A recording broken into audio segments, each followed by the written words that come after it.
Jeune et jaune vous dit bonjour. Jeune et jaune vous dit bonjour. Martina. Oui, vous comprenez pourquoi je n'ai pas voulu prendre la place de Sam Lolo et Flavie qui chantent notre chanson.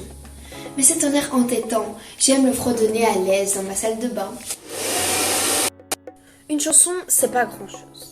Mais cette chanson va nous permettre d'une part de sensibiliser les Belges à la cause du conflit centrafricain et aussi de manifester aux Centrafricains notre solidarité. Nous espérons que cela fera chaud au cœur des victimes de violences sexuelles, de découvrir une chanson qui brise un tabou. Un besoin de reconnaissance, c'est une étape essentielle pour la reconstruction des victimes de violences sexuelles selon Madame Goumba. Oui, mais me direz-vous, comment faire en sorte que la chanson parvienne aux oreilles des Centrafricains? Eh bien, figurez-vous que nous avons des contacts avec la Centrafrique. Par exemple, avec Monsieur Rémi Djamous. C'est le président du Centre pour la promotion et la défense des droits de l'enfant en Centrafrique, mais aussi le directeur des programmes de la radio Linga FM. Ce n'est pas le seul à se démener pour que l'on noue des contacts avec la RSCA.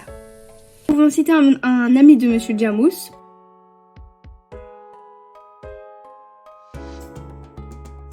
Et nous avons bon espoir d'entrer en relation avec une école centrafricaine.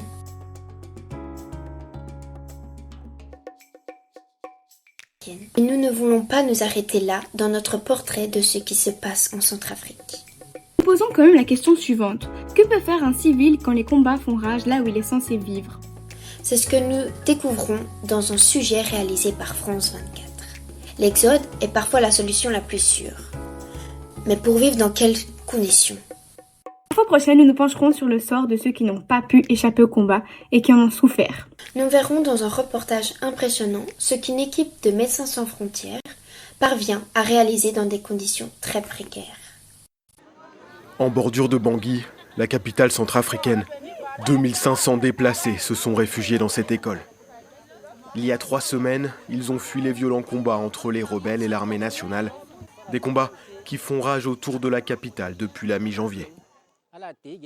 Éric Biro est le chef d'un des villages attaqués, situé à quelques kilomètres d'ici. Il a réussi à fuir, mais sans rien pouvoir emporter. Nous vivons comme des animaux, parce que nous avons quitté sans porter des bagages, même des nattes pour nous asseoir. Au début, nous sommes sur la terre. Il y a des morts là-bas sur le terrain actuellement. Il y a beaucoup de morts. Il y a des cadavres un peu partout dans la bourse. Avec des moyens très limités, ces déplacés survivent depuis 3 semaines, grâce aux rares distributions des organisations humanitaires. Mais leur situation reste précaire.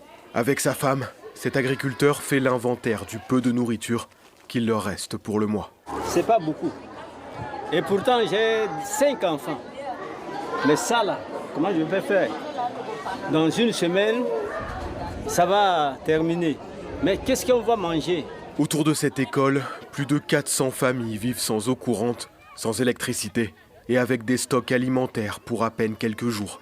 La situation de ces déplacés pourrait encore s'aggraver sans une aide urgente du gouvernement et des organisations humanitaires. Des ONG qui craignent des pénuries à cause des blocages routiers dus au conflit. Les prix des aliments ont déjà triplé. Les stocks alimentaires et humanitaires se réduisent de jour en jour. Et nous, on a de quoi tenir quelques semaines, voire quelques mois. Mais si la situation ne s'améliore pas rapidement, ça va être extrêmement critique pour la population. En Centrafrique, plus de 240 000 habitants ont quitté leur foyer à cause des affrontements qui ont débuté mi-décembre. Et 2 millions de personnes seraient déjà en insécurité alimentaire dans le pays.